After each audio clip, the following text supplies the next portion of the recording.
ఆప్కి అదాలత్లో film star Ranbir Kapoor గారి మీద ఆరోపణ. ఈయన యాక్టింగ్ లో కొంచెం తక్కువ, అమ్మాయిలతో కొంచెం ఎక్కువ ఫోకస్ చేస్తూ ఉంటారు. రణ్బీర్, ఇది ఒప్పుకోవడంలో మీకు ఎలాంటి ఇబ్బంది లేదనుకుంటాను. చాలా కష్టంగా ఉంది సార్. దీని వెనక ఐ థింక్ 2 విషయాలున్నాయి. అన్నిటికంటే ముందు నేను ఒక ఫిలిం చేశాను, బచ్చినాయ్ హసీనో. అందులో నేను 3 అమ్మాయిలతో అఫైర్ పెట్టుకుంటాను. ఆ తర్వాత నేను పారిపోతాను. ఆ తర్వాత వాళ్ళు నాకు గుణపాఠం నేర్పిస్తారు. ఐ థింక్ ఇదంతా అక్కడే మొదలైంది అనుకుంటున్నాను. నా క్యారెక్టర్, ప్రజలందరూ నా క్యారెక్టర్ ఇదే అనుకున్నారు. ఇంకొక విషయం ఏంటంటే, ఫిలిం ఇండస్ట్రీలో ఉన్న మా స్టార్స్కి ఒకటి పెళ్ళి అయి ఉంటుంది, లేదంటే కమిటెడ్ రిలేషన్షిప్లో ఉంటారు. నా ఫ్రెండ్ ఇమ్రాన్కి కూడా పెళ్ళైపోయింది. నేను ఒక్కడే మిగిలాను. సో నేను చెప్పదలుచుకోవట్లేదు మీరు చదువుతున్నది చూస్తున్నదంతా తప్పు అని, కానీ అంతా కొంచెం గ్లామరైజ్డ్, కొంచెం ఎక్కువగా ఉంటుంది. రణ్బీర్, ఈ షో స్టార్ట్ అవడానికి ముందు నా దగ్గర కొంతమంది అమ్మాయిలు మాట్లాడారు. వాళ్ళని నేను రణ్బీర్ని మీరు ఏం అడుగుతారని అడిగాను. వాళ్ళు ఇప్పుడు రణ్బీర్ గారు ఎవరిని డేట్ చేస్తున్నారో తెలుసుకోవాలనుకున్నారు.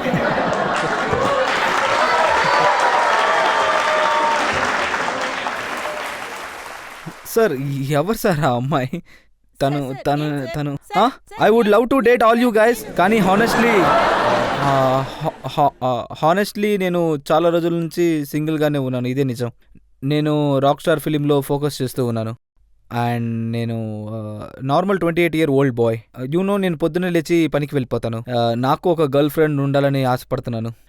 నేను తనతో డిన్నర్కి వెళ్ళగలను, సినిమాలు చూడగలను. కానీ విషయం ఏంటంటే, నేను తరచుగా ఎక్కువ మందిని కలవను. షూట్ లేనప్పుడు నేను ఇంట్లోనే ఉంటాను, కానీ షూట్ అప్పుడు హీరోయిన్ ఉంటుంది. అప్పుడు ఏమవుతుందంటే, హీరోయిన్తో ఫ్రెండ్షిప్ జరుగుతుంది. అప్పుడు డిన్నర్కి వెళ్ళినా లేదా సినిమా చూడడానికి వెళ్ళినా జనాలంతా దీని వెనక ఏదో రహస్యం ఉందనుకుంటారు, ఏదో నడుస్తుంది అనుకుంటారు. కానీ అలాంటిదేం లేదు. అయితే ఈ లైన్ మీకు కరెక్ట్గా ఫిట్ అవుతుంది. जो भी प्यार से मिला हम उसी के होली है.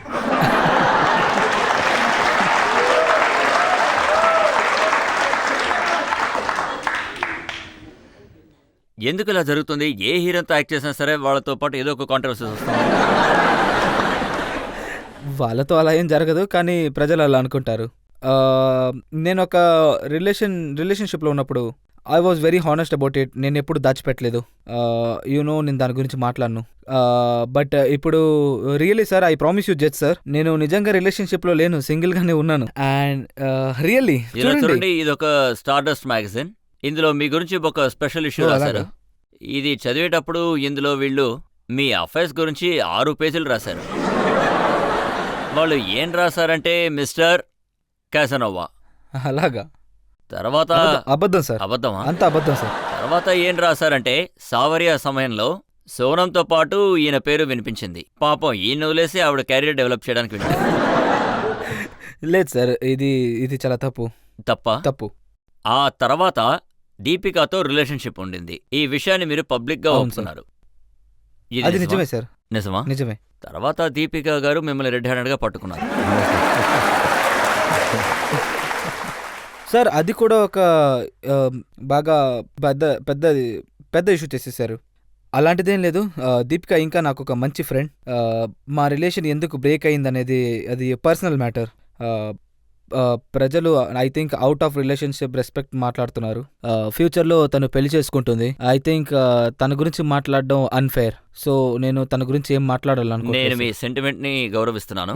మీరు చెప్పకపోవడం మంచిదే. కానీ ఆవిడేమన్నారంటే, ఆవిడ టీవీ షోలో 2 విషయాలు చెప్పారు. చెప్పండి సార్. అందులో ఒక విషయం ఏంటంటే, Ranbir is a right person to endorse condoms. I think తను చెప్పింది కరెక్టే కదా. ఎందుకంటే ఒకవేళ యూత్ నన్ను ఇష్టపడ్డారంటే, I think condoms are something that all should be aware of sex. So నేను ఈ విషయాన్ని తప్పుగా అనుకోవట్లేదు. But it will nice. I will try and endorse condoms.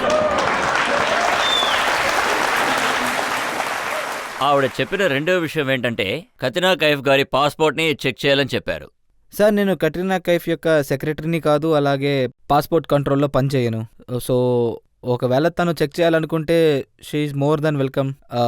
కానీ నాకు దీని వెనకున్న లేయర్ ఏమాత్రం అర్థం కాలేదు. దీని వెనకున్న లేయర్ ఇదే. మీరు అమెరికాలో షూటింగ్ చేస్తున్న టైంలో ఆవిడ ఏం తెలుసుకోవాలనుకున్నారంటే, కత్రినా గారు దొంగచాటుగా వచ్చి మిమ్మల్ని కలిసారా లేదా? లేదు సార్, యాక్చువల్లీ కట్రీనా కైఫ్ ఎంత పెద్ద స్టార్ అంటే తను దొంగలా బయటికి రాలేదు. అది ప్రజలకి తెలిసిపోతుంది. ఇదొక తప్పుడు ఆరోపణ. అది నేను అమెరికాకి అంజానీ షూటింగ్కి వెళ్ళినప్పుడు అప్పుడు మా అమ్మగారు నాతో ఉన్నారు. సిద్ధార్థే ఫిలిం డైరెక్టర్, తను నాకు మంచి ఫ్రెండ్. అలాంటిదేం లేదు సార్, అక్కడికి ఎవరు రాలేదు. తర్వాత ప్రియాంక చోప్రా గారు కూడా అక్కడ ఉన్నారు. అవును, అక్కడ ప్రియాంక చోప్రా కూడా ఉన్నారు. ఆవిడ గురించి కూడా ఈ మ్యాగజైన్లో చాలా రాశారు. ప్రియాంక చోప్రా గారితో మీకు 5వ అఫైర్. సార్ నాకేమనిపిస్తుందంటే ఇదంతా నిజమైతే బాగుంటుంది అని, కానీ అలాంటిదేం లేదు సార్. సార్ మీరు ఇప్పుడు చెప్తున్న ఈ పేర్లందరూ ఇండియన్ సినిమాలోనే పెద్ద పెద్ద stars. They're all beautiful womens. నాకు వాళ్ళందరితోనూ పరిచయం ఉంది. మేము ఒకరికొకరు మెసేజెస్ చేసుకుంటాం, ఫోన్ చేస్తాం, కలుస్తాం. కానీ దాని అర్థం ఇది కాదు ఫ్రెండ్షిప్ ఉంటే దాని వెనక ఎఫ్ఐఆర్ ఉంటుంది అని. అలాంటిదేం లేదు. కత్రినా కైఫ్ గారికి మీరు రాజనీతి సినిమా అప్పుడు హిందీ నేర్పించారట. సార్ నా హిందీ అంత బాగోదు, కానీ కట్రినా కైఫ్ చాలా బాగా హిందీ మాట్లాడతారు. ఈరోజు తను ఒక చాలా పెద్ద స్టార్, అది కూడా హిందీ ఫిలిం ఇండస్ట్రీలో. సో తనకి హిందీ నేర్పించే అంత ధైర్యం నాకు లేదు. తను బాగా హిందీ మాట్లాడుతుంది సార్. అలాగే మీ ఫ్రెండ్షిప్ పెరగగానే సల్మాన్ ఖాన్ గారు మధ్యలో వచ్చేసారు. ఖచ్చితంగా కాదు సార్, అలాంటిదేం లేదు. ఐ థింక్ ఇది కూడా మీడియా పెద్ద చేసి చూపించారు. సల్మాన్ సార్ మా ఫ్యామిలీకి చాలా క్లోజ్. ఆయన మా నాన్నకి చాలా మంచి ఫ్రెండ్. నేను వచ్చిన కొత్తలో సావర్యాకి ముందు ఆయన నన్ను ఫిలిం సిటీకి పిలిచారు, అది నాకు గుర్తుంది. ఆయన నాకు బాగా సపోర్ట్ చేశారు. ఫస్ట్ హెయిర్ కట్ కూడా ఆయనే ఇచ్చారు, ఆయన హెయిర్ స్టైలిస్ట్తో. నాకు ఫోన్ చేస్తూ ఉంటారు. నా ఫస్ట్ ఫిలింలో కూడా అపియరెన్స్ ఇచ్చారు. సో ఇదొక ఎవరో స్ప్రెడ్ చేసిన రూమరే కాబట్టి మ్యాగజైన్ లో వేశారు కదా, అందుకే అడిగాను. అదే సార్, అందుకే నేను ఇదంతా రూమర్స్ అని చెప్తున్నాను, ఇలాంటి ఎటువంటి నిజం. సో లేటెస్ట్ రూమర్ విలన్ రాశారంటే అదేంటంటే మిస్టర్ రణబీర్ కపూర్ ఒక లవర్ బాయ్, ఈయన నర్గీస్ కి హిందీ నేర్పిస్తున్నారని రాశారు. నేను హిందీ టీచర్ని అయిపోతాను సార్. లేదు సార్, నర్గీస్ ఉన్నారు కదా, ఎక్కువగా అమెరికాలో ఉంటారు. ఆవిడకి ఒక అక్షరం కూడా రాదు. వచ్చిన కొత్తలో ఆవిడకి ఏమీ తెలియదు. మేమందరం చాలా భయపడ్డాం ఈవిడ హిందీ ఫిలిం ఎలా చేస్తుందా అని. ఆవిడకి మాట్లాడడం కూడా తెలీదు, ఆవిడకి అర్థం కూడా కాదు. ఆవిడ ఎక్కువ హిందీ ఫిలిమ్స్ కూడా చూడలేదు. కానీ ఒక 4 నెలలు స్వయంగా ఎంతలా కష్టపడ్డారంటే, ఒక హిందీ టీచర్తో హిందీ సినిమాలు చూశారు, హిందీ పాటలు విన్నారు, డిక్షన్ చేశారు. ఈరోజు తను నాకంటే హిందీ బాగా మాట్లాడతారు. అండ్ రాక్ స్టార్లో ఆవిడ contribution I don't think so Nargis contribute చేసినంతగా వేరే ఏ యాక్టర్ కాంట్రిబ్యూట్ చేయలేరు. తర్వాత మీ అమ్మగారికి ఆవిడ ఇంట్రడ్యూస్ చేశారు. లేదు, యాక్చువల్లీ ఆవిడ మా మమ్మీకి బాగా క్లోజ్ అయిపోయింది. లేదు చెప్తాను వినండి. అది మా మమ్మీకి నర్గీస్కి మంచి బంధం ఏర్పడింది. వాళ్ళిద్దరు మంచి ఫ్రెండ్స్, బాగా కలిసిపోయారు. ఆవిడ యాక్చువల్లీ వారంలో 3 రోజులు అమ్మగారితో స్విమ్ చేస్తూ ఉంటారు. ఇక వాళ్ళ ఫ్రెండ్షిప్ నా వల్ల కాదు. ఎందుకంటే నాతో ఉండడం వల్ల తను మమ్మీతో ఫ్రెండ్షిప్ చేయలేదు. Their friendship is apart from bottom I are there. ఇదే మ్యాగజైన్ లో ఇంకొకటి కూడా రాశారు. కత్రినా కైఫ్ గారికి దీనివల్ల కోపం వచ్చింది, ఎందుకంటే మీరు నర్గీస్ గారిని మీ అమ్మగారికి ఇంట్రడ్యూస్ చేశారు.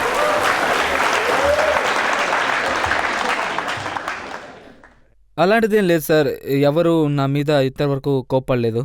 అలాంటిది ఏమీ నాకు తెలీదు సార్. ఎప్పుడైతే నేను ఈ బుక్ని చదువుతానో అప్పుడు నేను అడగాల్సి వస్తుంది, ఇది నిజమేనా, మీరు బాధపడుతున్నారా? కానీ అలాంటిది ఏమీ లేదు, ఎటువంటి కోపాలు లేవు. ఇది కూడా ఎవరో ఏదో చేయాలి. ఆ విషయం వదిలేండి, నేను ఒప్పుకుంటాను. ఇమ్రాన్ ఖాన్ గారు మీ ఫ్రెండా? మంచి ఫ్రెండా? మంచి ఫ్రెండ్ కాదు సార్. ఇమ్రాన్ ఖాన్ కూడా ఉండి చెప్తాను. ఇమ్రాన్ ఖాన్తో నేను 2 అవార్డ్ సెరమనీస్ హోస్ట్ చేశాను. ఇద్దరం కలిసి పనిచేసాము. ఆయన నా కంటెంపరీ. ఆయన 1 సంవత్సరం తర్వాతే వచ్చాడు. సో ఐ గెస్ అది ఆబ్వియస్. కొత్తగా ఇద్దరు వస్తున్నారంటే వాళ్ళ మధ్య కాంపిటీషన్ క్రియేట్ చేయండి. కానీ తన లైఫ్ తంది, నా లైఫ్ నాది. నేను నా సినిమాలో పనిచేస్తున్నాడు, ఆయన సినిమాలో. ఆయన మిమ్మల్ని డిఫెండ్ చేసి ఒక ఇంటర్వ్యూలో చెప్పారు, ఒకవేళ రణబీర్ కపూర్ గారికి అమ్మాయిల మీద ఇంట్రెస్ట్ ఉంటే అందులో తప్పే ఉందని అన్నారు. సార్ ఇప్పుడు ఆయనకి పెళ్ళైనందువల్ల నా వైపుకి తోస్తున్నాడు. యాక్చువల్లీ ఆయన చెప్పింది చాలా స్వీట్. ఎందుకంటే ఆయన ఎప్పుడైనా ఇంటర్వ్యూ ఇస్తున్నప్పుడు ఎవరైనా నా గురించి అడిగితే నా క్యాసినో ఇమేజ్ గురించి అడుగుతారు. అప్పుడు ఆయన నన్ను డిఫెన్స్ చేస్తారు. నేను మెసేజ్ కూడా పంపించాను, థ్యాంక్ యూ బ్రో అని. నువ్వు నా వైపే ఉన్నావని. But I mean we're just friends, అందుకని మంచి ఫ్రెండ్స్ అని చెప్పలేము. ఈ క్యాసినోవా ఇమేజ్ ఉంది కదా, ఇది కరెక్టా కాదా, ఉండాలా ఉండకూడదా? అది నాకు తెలియదు సార్. నన్ను క్యాసినోగా చూడాలన్నది ప్రజల నిర్ణయం. నేను ఇక్కడికి యాక్టింగ్ చేయడానికే వచ్చాను. నాకు ప్రజలు నా యాక్టింగ్ గురించి మాట్లాడితే నాకు ఇంకా చాలా నచ్చుతుంది. నా ఫిలిమ్స్ గురించి మాట్లాడిన బాధ ఏంటంటే నేను ఇంటర్వ్యూ ఇచ్చేటప్పుడు 80% ప్రజలు నన్ను ఇదే అడుగుతారు, ఫిలిమ్స్ గురించి తక్కువ అడుగుతారు. సో నేను ఏం చేద్దాం అనుకుంటున్నానంటే ఇంకా హార్డ్ వర్క్ చేస్తాను, కాన్సన్ట్రేట్ చేసి పని చేస్తాను. ప్రజలు ఈ విషయాన్ని మర్చిపోవాలి. నేను ఒక మంచి అమ్మాయిని వెతికి పెళ్లి చేసుకుని సెటిల్ అవ్వాలి. ఇంకా ప్రజలు నా ఫిలిమ్స్ గురించి మాట్లాడాలి. కానీ ఏదైనా ఒక కారణం ఉండాలి కదా. మీరు 6 హీరోయిన్స్తో యాక్ట్ చేశారు, 6తోనూ మిమ్మల్ని లింక్ చేసి మాట్లాడుతున్నారు. అది నా అదృష్టం సార్, నేను ఇదే చెప్పగలను. సరే, ఇక్కడ పబ్లిక్ కూర్చున్నారు కదా, వాళ్ళు మిమ్మల్ని ఏదైనా అడుగుతారేమో చూద్దాం. అడగండి మీరు 3rd రోలో. Hi hi. రణ్వీర్ సార్, మిమ్మల్ని చూస్తుంటే చాలా సంతోషంగా ఉంది. ఇంతకు ముందు చాలా ప్రశ్నలు ఆలోచించాను, ఇప్పుడు చూస్తే అన్నీ మర్చిపోయాను. మీరిప్పుడు రీసెంట్గా ఎంతమంది యాక్టర్తో పనిచేస్తున్నారు? అందులో మీ ఫేవరెట్ యాక్టర్ ఎవరో చెప్తారా? నా ఫేవరెట్ యాక్ట్రెస్ యాక్ట్రెస్. చాలా కష్టం- కష్టమైన ప్రశ్న అడిగారు చాలా కదా. కష్టమైన అవును ప్రశ్న సార్, అడిగారు. కాస్త కష్టమే. దీని గురించి మీరు డిప్లొమాట్ కాకండి. అరే లేదు, నేను డిప్లొమాటిక్ అవ్వను. నేను కొంచెం సెల్ఫిష్ అవుతాను. నా last film rock star release అవ్వడం వల్ల నేను ఆవిడ పేరే చెప్తాను. అలాగా? ఓకే, నర్గిస్. ఆన్సర్ ఇచ్చినందుకు ఓకే, చాలా ఈ థాంక్స్ మధ్య సార్. ప్రెస్ వాళ్ళందరూ నర్గిస్ పేరే రాస్తున్నట్టు. మీరు ఇంతవరకు ఎన్ని మూవీస్ చేశారో, అందులో యాక్వర్డ్ గా సీన్స్ ఎన్ని, మీకు ఇష్టం లేకపోయినా ఎన్ని చేశారు? నేను టవల్ డాన్స్ చేశాను కదా. ఓ, అదా? అవును ఇంకా సార్, నేను ఒక చూశాను. షాట్ లో నేను టవల్ ని కింద పడేయాలి. నేను నిజం చెప్తున్నాను సార్, ఆప్కి అదాలత్లో అబద్ధం చెప్పట్లేదు. నేను లోపల ఏమీ వేసుకోలేదు. అది చాలా ఎంబారెసింగ్ సీన్. కానీ మీరు చాలా క్యూట్ గా ఉన్నారు thank you so sir. Much, ధన్యవాదాలు. Okay, thank you. Ranveer garu, ఇలాంటి రోల్ ఏదైనా ఉందా? వేరే యాక్టర్ చేసిన ఒక రోల్ నేను చేసింటే బాగుండేదని మీకు ఎప్పుడైనా అనిపించిందా? కానీ అలా ఏం అనిపించలేదు సార్. కానీ ఏదైనా యాక్టర్ సూపర్ హిట్ ఫిలిం చేసినా, మంచి పర్ఫార్మెన్స్ చేసినా ఎలా ఉంటుందంటే, అరే అందులో నేనుంటే బాగుండేది, నేను చేస్తే బాగుండేది అనిపిస్తుంది. కానీ అదొక పాజిటివ్ వేగానే ఉంటుంది, నెగిటివ్ వేవ్ నా మైండ్లోకి రాదు. నేను ఎప్పుడూ ఒకరి ఫిలిం ఫ్లాప్ అవ్వాలని ప్రే చేయను, నాశనం అవ్వాలని ప్రే చేయను. ఐ థింక్ ఇదొక మంచి కాంపిటేటివ్ అట్మాస్ఫియర్ని ఇంక్రీజ్ చేస్తుంది.